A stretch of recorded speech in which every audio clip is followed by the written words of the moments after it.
Penguin Random House Audio presents A Castle in Wartime. One family, their missing sons, and the fight to defeat the Nazis. By Catherine Bailey. Read for you by Cassandra Campbell. In memory of my father Martin, with love.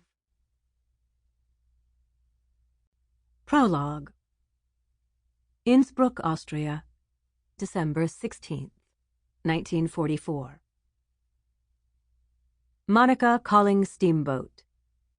This cryptic announcement, broadcast to Austria over the Voice of America, was received with relief by the handful of people able to decipher it.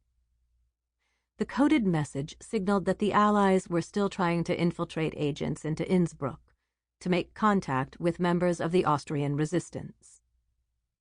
It was 7 o'clock on a winter's morning, the gray old city walled in by snow-covered mountains. A roof of dense cloud hung over the domes and spires, cutting out the sky and the summit of the Nordkette. Towering 7,000 feet above the city, the sheer face of the mountain rose like a wall, blocking the north end of the fine Baroque streets.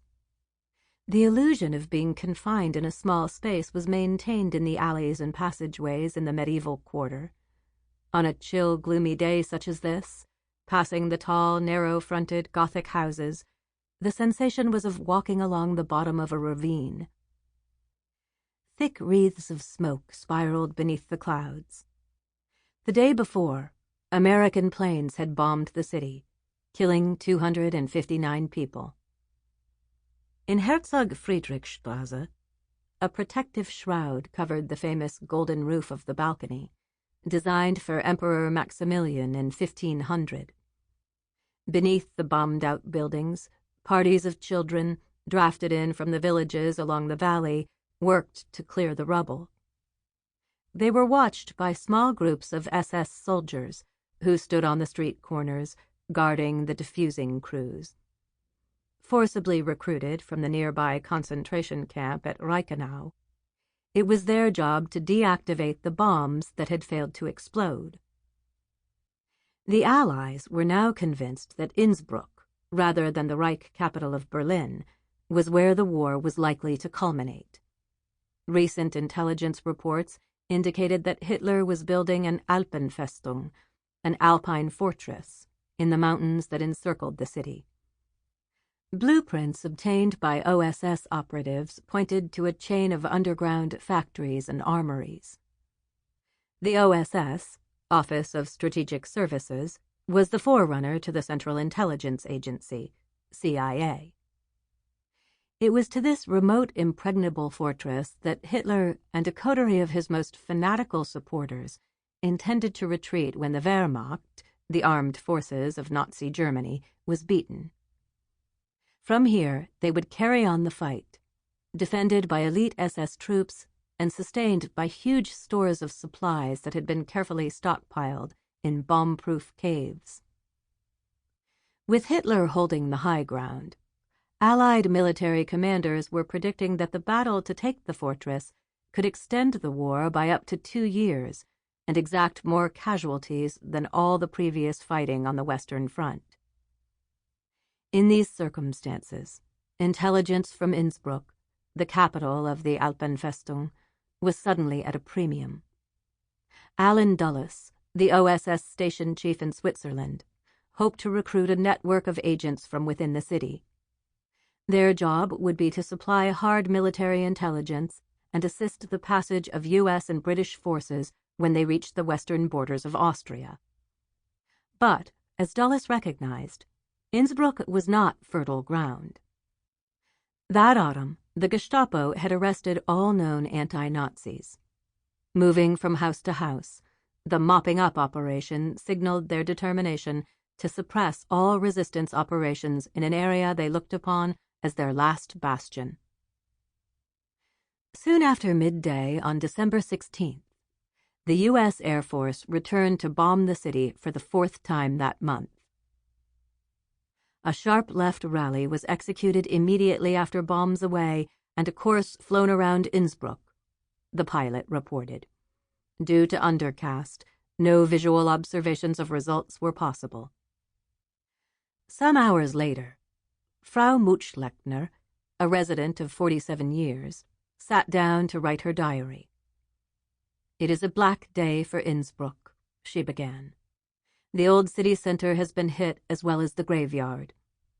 Everyone feared there would be another raid, and sure enough, the enemy bombers came and wreaked their evil. There was no gas or water in the city, and the cemetery was now closed for burials. In the flat, dingy light, the only color was from the fires that had yet to be put out. Fräulein Kummer's photo studio is on fire," Frau Mutschlechner reported. Varger's paper warehouse, the stained glass factory in Müllerstrasse, Café Paul in Maximilianstrasse, and Hellensteiner's Gasthaus are all burning. Showers of sparks and burning paper are falling from the warehouse. One would marvel at the eerie beauty of it, were it not such a sad occasion. The raid marked a change of tactic. In addition to dropping 200 tons of bombs, the U.S. planes had dropped thousands of propaganda leaflets. In the coming weeks, they would drop thousands more. These and the messages broadcast on the BBC's Austrian service urged the city's inhabitants to rise up and prevent Hitler from making a last stand in the Tyrol. "Tyroleans, we know that you will not permit it. You will see to it that none of the Nazi leaders can hide. We know that already Tyroleans are fighting the Nazis everywhere. Even if the Nazis still feel secure in your country, we know better. You are on our side." But the vast majority of Tyroleans were not on the Allies' side. In Innsbruck, the citizens were actively pro-Nazi. It was they who had informed on the burgeoning resistance networks. Protected as they were by the mountains, they did not fear the U.S. raids. After the attack on December 15th, at the sound of 4 short blasts of a siren, they fled to the bomb-proof caves, deep beneath the Nordkette. Part 1. Chapter 1. One night that December, in the bitterest of weather, a car inched its way along Herrengasse, past the burnt-out shells of houses that belonged to Innsbruck's wealthiest inhabitants. Sleek and black, with a long, low-slung bonnet, the number plate, and the blue glare from its headlamps, identified it as belonging to the Gestapo. At the corner with Rennweg, beneath a low arch, the car turned right, its wheels sliding on the snow. At what hour precisely, even on which day, it is impossible to say. The official documents relating to the terrible purpose of its journey would be destroyed within months of it having taken place. The car was heading east. Approaching the outskirts of the city, the driver, wearing the gray field uniform of the Waffen-SS, took the Reichsstrasse 31, the main road up through the Inn Valley to the German border. So secret was his assignment, he had waited for darkness to fall before leaving the Gestapo's headquarters.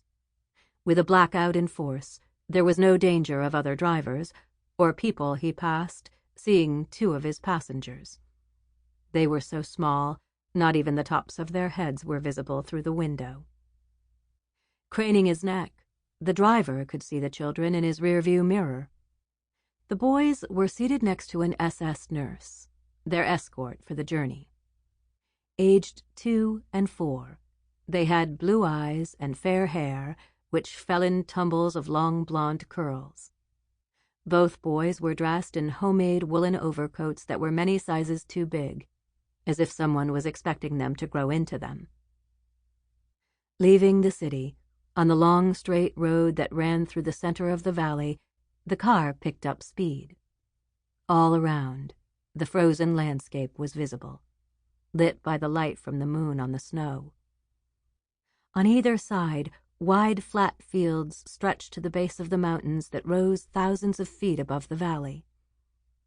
The road itself, a thin black stripe in the expanse of white, was clear of snow. After heavy falls, tractors and snowplows were deployed to keep it open. Sample complete. Ready to continue?